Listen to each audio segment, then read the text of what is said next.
ਪੰਜਵੀਂ ਜਮਾਤ ਦੇ ਪਿਆਰੇ ਵਿਦਿਆਰਥੀਓ, ਤੁਹਾਨੂੰ ਸਾਰਿਆਂ ਨੂੰ ਮੇਰੇ ਵੱਲੋਂ ਪਿਆਰ ਭਰੀ ਸਤਿ ਸ੍ਰੀ ਅਕਾਲ। ਬੱਚਿਓ, ਮੈਂ ਤੁਹਾਡੀ ਪੰਜਾਬੀ ਵਿਸ਼ੇ ਦੀ ਅਧਿਆਪਕਾ ਹਰਪ੍ਰੀਤ ਕੌਰ ਤੁਹਾਡਾ ਇਸ ਜਮਾਤ ਦੇ ਵਿੱਚ ਨਿੱਘਾ ਸਵਾਗਤ ਕਰਦੀ ਹਾਂ। ਬੱਚਿਓ, ਭਾਰਤ ਦੇਸ਼ ਨੂੰ ਆਜ਼ਾਦ ਕਰਵਾਉਣ ਦੇ ਲਈ ਕਈ ਦੇਸ਼ ਭਗਤਾਂ ਜਾਂ ਮਹਾਂਪੁਰਖਾਂ ਨੇ ਆਪਣੀ ਸ਼ਹੀਦੀ ਦਿੱਤੀ ਹੈ ਤੇ ਆਪਣਾ ਮਹੱਤਵਪੂਰਨ ਯੋਗਦਾਨ ਪਾਇਆ। ਬੱਚਿਓ, ਦੇਸ਼ ਨੂੰ ਆਜ਼ਾਦ ਕਰਵਾਉਣ ਦੇ ਲਈ ਔਰਤਾਂ ਵੀ ਕਿਸੇ ਨਾਲੋਂ ਪਿੱਛੇ ਨਹੀਂ ਰਹੀਆਂ। ਉਹਨਾਂ ਨੇ ਵੀ ਦੇਸ਼ ਦੀ ਆਜ਼ਾਦੀ ਲਈ ਕਈ ਅੰਦੋਲਨਾਂ ਦੇ ਵਿੱਚ ਭਾਗ ਲਿਆ। ਸੋ ਬੱਚਿਓ, ਆਪਣਾ ਅੱਜ ਦਾ ਵਿਸ਼ਾ ਵੀ ਉਸ ਮਹਾਨ ਦੇਸ਼ ਭਗਤ ਦੇ ਨਾਲ ਸੰਬੰਧਿਤ ਹੈ ਜੋ ਦੇਸ਼ ਭਗਤ ਹੀ ਨਹੀਂ ਸੀ, ਸਗੋਂ ਇੱਕ ਕਵਿੱਤਰੀ ਵੀ ਸੀ। ਸੋ ਬੱਚਿਓ, ਅੱਜ ਆਪਾਂ ਤੁਹਾਡੀ ਪਾਠ ਪੁਸਤਕ ਸੁਹਾਵੀ ਦੇ ਪਾਠ ਨੰਬਰ 6 ਭਾਰਤ ਦੀ ਕੋਇਲ ਸਰੋਜਨੀ ਨਾਇਡੂ, ਇਹਨਾਂ ਦੇ ਬਾਰੇ ਆਪਾਂ ਜਾਣਕਾਰੀ ਪ੍ਰਾਪਤ ਕਰਾਂਗੇ। ਬੱਚਿਓ, ਦੇਸ਼ ਭਗਤ ਹੋਣ ਦੇ ਨਾਲ ਨਾਲ ਉਹ ਇੱਕ ਬਹੁਤ ਵੱਡੀ ਕਵਿੱਤਰੀ ਵੀ ਸੀ। ਉਸਨੇ ਬਹੁਤ ਸਾਰੀਆਂ ਕਵਿਤਾਵਾਂ ਤੇ ਗੀਤ ਵੀ ਲਿਖੇ ਸਨ। ਉਹ ਉਹਨਾਂ ਗੀਤਾਂ ਨੂੰ ਜਦੋਂ ਆਪਣੀ ਸੁਰੀਲੀ ਆਵਾਜ਼ ਦੇ ਵਿੱਚ ਗਾਉਂਦੇ ਸੀ ਤਾਂ ਸੁਣਨ ਵਾਲੇ ਦੇ ਪੈਰ ਉੱਥੇ ਹੀ ਰੁਕ ਜਾਂਦੇ ਸਨ। ਇਸੇ ਕਰਕੇ ਬੱਚਿਓ, ਉਹਨਾਂ ਦੀ ਸੁਰੀਲੀ ਆਵਾਜ਼ ਸਦਕਾ ਹੀ ਉਸ ਨੂੰ ਭਾਰਤ ਦੀ ਕੋਇਲ ਕਿਹਾ ਜਾਂਦਾ ਸੀ। ਬੱਚਿਓ, ਸਰੋਜਨੀ ਨਾਇਡੂ ਦਾ ਜਨਮ 13 ਫਰਵਰੀ 1879 ਈਸਵੀ ਨੂੰ 13 ਫਰਵਰੀ 1879 1879 ਈਸਵੀ ਨੂੰ ਹੈਦਰਾਬਾਦ ਵਿਖੇ ਹੋਇਆ। ਉਸ ਦੇ ਪਿਤਾ ਦਾ ਨਾਂ ਡਾਕਟਰ ਅਧੋਰਨਾਥ ਚੱਟੋਪਾਧਿਆਏ ਸੀ। ਬੱਚਿਓ, ਉਹਨਾਂ ਦੇ ਪਿਤਾ ਜਿਹੜੇ ਸੀ ਉਹ ਸੰਸਕ੍ਰਿਤ ਦੇ ਪ੍ਰਸਿੱਧ ਵਿਗਿਆਨੀ ਸਨ, ਲਿਖਾਰੀ ਵੀ ਸਨ ਤੇ ਵਿਗਿਆਨੀ ਵੀ ਸਨ। ਬੱਚਿਓ, ਉਹਨਾਂ ਦੇ ਪਿਤਾ ਨੇ ਹੈਦਰਾਬਾਦ ਦੇ ਨਿਜ਼ਾਮ ਕਾਲਜ ਦੀ ਸਥਾਪਨਾ ਕੀਤੀ ਸੀ ਤੇ ਉੱਥੇ ਕਈ ਸਾਲਾਂ ਤੱਕ ਉਹ ਕਾਲਜ ਦੇ ਪ੍ਰਿੰਸੀਪਲ ਵੀ ਰਹੇ ਸਨ। ਬੱਚਿਓ, ਸਰੋਜਨੀ ਨਾਇਡੂ ਨੂੰ ਬਚਪਨ ਤੋਂ ਹੀ ਕਿਤਾਬਾਂ ਦੇ ਨਾਲ ਬਹੁਤ ਪਿਆਰ ਸੀ। ਉਸਦੇ ਹੱਥ ਵਿੱਚ ਹਮੇਸ਼ਾ ਹੀ ਕੋਈ ਨਾ ਕੋਈ ਕਿਤਾਬ ਰਹਿੰਦੀ ਸੀ। ਉਹ ਪੜ੍ਹਾਈ ਦੇ ਵਿੱਚ ਇੰਨੀ ਹੁਸ਼ਿਆਰ ਸੀ ਕਿ ਉਸਨੇ 12 ਸਾਲਾਂ ਦੀ ਉਮਰ ਦੇ ਵਿੱਚ 10ਵੀਂ ਸ਼੍ਰੇਣੀ ਦੀ ਪ੍ਰੀਖਿਆ ਪਾਸ ਕਰ ਲਈ ਸੀ। ਬੱਚਿਓ, ਇਹ ਬਹੁਤ ਮਾਣ ਵਾਲੀ ਗੱਲ ਸੀ ਕਿ ਉਸਨੇ ਇੰਨੀ ਛੋਟੀ ਉਮਰ ਦੇ ਵਿੱਚ 10ਵੀਂ ਸ਼੍ਰੇਣੀ ਦੀ ਪ੍ਰੀਖਿਆ ਪਾਸ ਕੀਤੀ।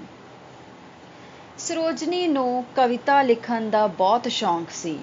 ਉਹ ਹਾਲੇ 13 ਸਾਲਾਂ ਦੀ ਹੀ ਸੀ ਕਿ ਉਸਨੇ ਇੱਕ ਬਹੁਤ ਲੰਮੀ ਕਵਿਤਾ ਲਿਖ ਕੇ ਸਭ ਨੂੰ ਹੈਰਾਨ ਕਰ ਦਿੱਤਾ। ਬੱਚਿਓ, ਹੈਦਰਾਬਾਦ ਦੇ ਨਿਜ਼ਾਮ ਤਾਂ ਉਸਦੀ ਉਸ ਲਿਆਕਤ ਤੋਂ ਇੰਨੇ ਖੁਸ਼ ਹੋਏ ਕਿ ਉਹਨਾਂ ਨੇ ਉਸ ਨੂੰ ਵਜ਼ੀਫਾ ਲਗਾ ਕੇ ਪੜ੍ਹਨ ਦੇ ਲਈ ਇੰਗਲੈਂਡ ਭੇਜ ਦਿੱਤਾ। ਬੱਚਿਓ, ਹੈਦਰਾਬਾਦ ਦੇ ਨਿਜ਼ਾਮ ਤੋਂ ਭਾਵ ਹੈ ਰਾਜਾ। ਹੈਦਰਾਬਾਦ ਦੇ ਨਿਜ਼ਾਮ ਉਸਦੀ ਲਿਆਕਤ ਤੋਂ, ਉਸਦੀ ਇੰਟੈਲੀਜੈਂਸੀ ਤੋਂ ਇੰਨੇ ਖੁਸ਼ ਹੋਏ ਕਿ ਉਹਨਾਂ ਨੇ ਉਸਦਾ ਵਜ਼ੀਫਾ ਲਗਾ ਦਿੱਤਾ ਤੇ ਉਸਨੂੰ ਪੜ੍ਹਨ ਦੇ ਲਈ ਇੰਗਲੈਂਡ ਭੇਜ ਦਿੱਤਾ। ਬੱਚਿਓ, ਇੰਗਲੈਂਡ ਦੇ ਵਿੱਚ ਜਾ ਕੇ ਵੀ ਉਸਨੇ ਪੜ੍ਹਾਈ ਦੇ ਨਾਲ ਨਾਲ ਕਵਿਤਾਵਾਂ ਵੀ ਲਿਖੀਆਂ। ਬੱਚਿਓ, ਉਸਨੇ ਹਿੰਦੀ ਦੇ ਨਾਲ ਨਾਲ ਅੰਗਰੇਜ਼ੀ ਦੇ ਵਿੱਚ ਵੀ ਕਵਿਤਾਵਾਂ ਲਿਖੀਆਂ ਜੋ ਬਹੁਤ ਪ੍ਰਸਿੱਧ ਹੋਈਆਂ। ਬੱਚਿਓ, ਆਪਣੀ ਪੜ੍ਹਾਈ ਕਰਕੇ ਜਦੋਂ ਉਹ ਵਾਪਸ ਭਾਰਤ ਆਏ ਤਾਂ ਉਸ ਸਮੇਂ ਉਹਨਾਂ ਦੀ ਸ਼ਾਦੀ ਹੋਈ ਗੋਬਿੰਦ ਗਜ਼ਲੂ ਨਾਇਡੂ ਦੇ ਨਾਲ। ਉਸ ਸਮੇਂ ਬੱਚਿਓ, ਦੇਸ਼ ਦੇ ਵਿੱਚ ਆਜ਼ਾਦੀ ਲਈ ਅੰਦੋਲਨ ਛਿੜ ਚੁੱਕਾ ਸੀ। ਦੇਸ਼ ਦੀ ਗੁਲਾਮੀ ਉਸਨੂੰ ਵੱਢ ਵੱਢ ਕੇ ਖਾਂਦੀ ਰਹਿੰਦੀ ਸੀ ਕਿ ਇਸ ਤਰ੍ਹਾਂ ਉਹ ਪਿੱਛੇ ਕਿਵੇਂ ਰਹਿ ਸਕਦੀ ਹੈ। ਉਸਨੇ ਬਹੁਤ ਸਾਰੀਆਂ ਔਰਤਾਂ ਨੂੰ ਨਾਲ ਲਿਆ ਤੇ ਆਜ਼ਾਦੀ ਦੇ ਅੰਦੋਲਨ ਦੇ ਵਿੱਚ ਕੁੱਦ ਪਈ। ਬੱਚਿਓ, ਜਿਸ ਸਮੇਂ ਉਹ ਆਜ਼ਾਦੀ ਦੇ ਅੰਦੋਲਨ ਦੇ ਵਿੱਚ ਕੁੱਦੀ, ਉਸ ਸਮੇਂ ਗਾਂਧੀ ਜੀ ਵੱਲੋਂ ਲੂਣ ਸੱਤਿਆਗ੍ਰਹਿ ਚੱਲ ਰਿਹਾ ਸੀ। ਬੱਚਿਓ, ਮੂਵਮੈਂਟਸ ਚੱਲ ਰਹੇ ਸਨ, ਕਈ ਅੰਦੋਲਨ ਛਿੜੇ ਹੋਏ ਸਨ। ਦੇਸ਼ ਨੂੰ ਆਜ਼ਾਦ ਕਰਵਾਉਣ ਦੇ ਲਈ ਕਈ ਅੰਦੋਲਨ ਚੱਲ ਰਹੇ ਸਨ। ਜਦੋਂ ਗਾਂਧੀ ਜੀ ਤੇ ਹੋਰ ਨੇਤਾਵਾਂ ਨੂੰ ਲੂਣ ਸੱਤਿਆਗ੍ਰਹਿ ਦੇ ਤਹਿਤ ਗ੍ਰਿਫਤਾਰ ਕਰ ਲਿਆ ਗਿਆ ਤਾਂ ਉਸਨੇ ਅੰਦੋਲਨ ਦੀ ਕਮਾਨ ਆਪਣੇ ਹੱਥਾਂ ਦੇ ਵਿੱਚ ਲੈ ਲਈ। ਉਸਨੇ ਲੂਣ ਸੱਤਿਆਗ੍ਰਹਿ ਨੂੰ ਸਫਲ ਬਣਾਉਣ ਦੇ ਵਿੱਚ ਦਿਨ ਰਾਤ ਇੱਕ ਕਰ ਦਿੱਤਾ। ਬੱਚਿਓ, ਤੁਹਾਨੂੰ ਪਤਾ ਹੈ ਕਿ ਲੂਣ ਸੱਤਿਆਗ੍ਰਹਿ ਕੀ ਸੀ? ਉਸ ਸਮੇਂ ਗਾਂਧੀ ਜੀ ਨੇ ਕਿਹਾ ਸੀ ਕਿ ਦੇਸ਼ ਦੀਆਂ ਵਸਤਾਂ ਨੂੰ ਹੀ ਵਰਤੋਂ ਦੇ ਵਿੱਚ ਲਿਆਂਦਾ ਜਾਵੇ, ਅੰਗਰੇਜ਼ੀ ਵਸਤੂਆਂ ਦਾ ਬਾਈਕਾਟ ਕੀਤਾ ਜਾਵੇ। ਸੋ ਬੱਚਿਓ, ਉਸ ਦੀ ਯੋਗਤਾ ਅਤੇ ਦੇਸ਼ ਸੇਵਾ ਤੋਂ ਪ੍ਰਭਾਵਿਤ ਹੋ ਕੇ ਕਾਂਗਰਸ ਨੇ ਉਸ ਨੂੰ ਆਪਣਾ ਪ੍ਰਧਾਨ ਚੁਣ ਲਿਆ ਸੀ। ਏਡੀ ਵੱਡੀ ਸੰਸਥਾ ਦਾ ਪ੍ਰਧਾਨ ਬਣਨਾ ਉਸ ਵਾਸਤੇ ਬੜੇ ਮਾਣ ਵਾਲੀ ਗੱਲ ਸੀ। ਬੱਚਿਓ, ਪਰ ਉਸ ਸਮੇਂ ਕੀ ਹੋ ਰਿਹਾ ਸੀ? ਹਿੰਦੂਆਂ ਮੁਸਲਮਾਨਾਂ ਦੇ ਵਿੱਚ ਦੰਗੇ ਹੋ ਰਹੇ ਸਨ, ਆਪਸ ਦੇ ਵਿੱਚ ਲੜ ਰਹੇ ਸਨ।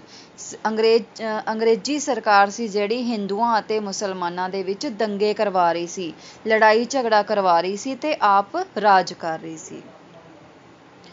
ਬੱਚਿਓ, ਉਸਨੇ ਦੇਸ਼ ਭਰ ਦੇ ਵਿੱਚ ਘੁੰਮ ਕੇ ਹਿੰਦੂਆਂ ਤੇ ਮੁਸਲਮਾਨਾਂ ਨੂੰ ਦੰਗੇ ਨਾ ਕਰਨ ਦੇ ਲਈ ਸਮਝਾਇਆ। ਮੀਨਜ਼ ਉਹਨਾਂ ਨੂੰ ਲੜਾਈ ਝਗੜਾ ਨਾ ਕਰਨ ਦੇ ਲਈ ਸਮਝਾਇਆ। ਉਹਨਾਂ ਨੂੰ ਆਪਸੀ ਮੇਲ ਜੋਲ ਬਣਾਈ ਰੱਖਣ 'ਤੇ ਜ਼ੋਰ ਦਿੱਤਾ। ਬੱਚਿਓ, ਸਰੋਜਨੀ ਨਾਇਡੂ ਜੋ ਸੀ, ਇੱਕ ਬਹੁਤ ਵਧੀਆ ਭਾਸ਼ਣ ਦਿੰਦੀ ਸੀ। ਉਸ ਦੀ ਆਵਾਜ਼ ਦੇ ਵਿੱਚ ਇੰਨਾ ਦਮ ਸੀ ਕਿ ਉਹ ਜਿੱਥੇ ਵੀ ਉਹ ਭਾਸ਼ਣ ਦੇਣ ਦੇ ਲਈ ਜਾਂਦੀ, ਲੋਕ ਹੁੰਮ-ਹੁਮਾ ਕੇ ਉੱਥੇ ਪਹੁੰਚ ਜਾਂਦੇ ਸਨ। ਬੱਚਿਓ, ਜਦੋਂ ਉਹ ਅਮਰੀਕਾ ਅਤੇ ਦੱਖਣੀ ਅਫਰੀਕਾ ਦੇ ਵਿੱਚ ਵੀ ਗਈ ਤੇ ਲੋਕਾਂ ਨੂੰ ਭਾਰਤ ਦੇ ਵਿੱਚ ਚੱਲ ਰਹੇ ਅੰਗਰੇਜ਼ੀ ਆਜ਼ਾਦੀ ਦੇ ਅੰਦੋਲਨਾਂ ਬਾਰੇ ਵੀ ਉਸਨੇ ਬਹੁਤ ਕੁਝ ਦੱਸਿਆ। ਬੱਚਿਓ, ਇਹਨਾਂ ਅੰਦੋਲਨਾਂ ਦੀ ਅਗਵਾਈ ਕਰਨ ਕਰਕੇ ਸਰੋਜਨੀ ਨਾਇਡੂ ਨੂੰ ਕਈ ਵਾਰ ਜੇਲ੍ਹ ਯਾਤਰਾ ਵੀ ਕਰਨੀ ਪਈ। ਵਾਰ-ਵਾਰ ਜੇਲ੍ਹ ਜਾਣ ਕਾਰਨ ਉਸਦੀ ਸਿਹਤ ਵਿਗੜਦੀ ਚਲੀ ਗਈ, ਪਰ ਫਿਰ ਵੀ ਉਹ ਪਿੱਛੇ ਨਹੀਂ ਹਟੀ। ਬੱਚਿਓ, ਜਦੋਂ ਦੇਸ਼ ਆਜ਼ਾਦ ਹੋਇਆ ਤਾਂ ਉਸ ਨੂੰ ਭਾਰਤ ਸਰਕਾਰ ਨੇ ਉੱਤਰ ਪ੍ਰਦੇਸ਼ ਦੀ ਗਵਰਨਰ ਬਣਾਇਆ। ਬੱਚਿਓ, ਉਹ ਉਸ ਸਮੇਂ ਭਾਰਤ ਦੀ ਪਹਿਲੀ ਇਸਤਰੀ ਗਵਰਨਰ ਸੀ। ਬੱਚਿਓ, ਭਾਵੇਂ ਅੱਜ ਸਰੋਜਨੀ ਨਾਇਡੂ ਸਾਡੇ ਦਰਮਿਆਨ ਨਹੀਂ ਹੈ, ਫਿਰ ਵੀ ਆਪਣੀਆਂ ਦੇਸ਼ ਪ੍ਰਤੀ ਕੀਤੀਆਂ ਸੇਵਾਵਾਂ ਤੇ ਆਪਣੀ ਸੁਰੀਲੀ ਕੋਇਲ ਜਿਹੀ ਆਵਾਜ਼ ਸਦਕਾ ਅੱਜ ਵੀ ਉਹ ਲੋਕਾਂ ਦੇ ਦਿਲਾਂ 'ਤੇ ਰਾਜ ਕਰ ਰਹੀ ਹੈ। ਸੋ ਬੱਚਿਓ, ਉਮੀਦ ਹੈ ਕਿ ਤੁਹਾਨੂੰ ਇਹ ਪਾਠ ਚੰਗੀ ਤਰ੍ਹਾਂ ਸਮਝ ਆ ਗਿਆ ਹੋਵੇਗਾ। ਤੁਸੀਂ ਇਸ ਪਾਠ ਦੀ ਚੰਗੀ ਤਰ੍ਹਾਂ ਰੀਡਿੰਗ ਕਰਨੀ ਹੈ ਤੇ ਇਸ ਦੇ ਔਖੇ ਸ਼ਬਦ ਅਰਥ, ਖਾਲੀ ਥਾਵਾਂ, ਵਾਕ ਤੇ ਪ੍ਰਸ਼ਨ ਉੱਤਰਾਂ ਨੂੰ ਚੰਗੀ ਤਰ੍ਹਾਂ ਸਾਫ਼-ਸਾਫ਼ ਰਾਈਟਿੰਗ ਦੇ ਵਿੱਚ ਕਾਪੀ 'ਤੇ ਲਿਖ ਕੇ ਯਾਦ ਵੀ ਕਰਨਾ ਹੈ। ਧੰਨਵਾਦ।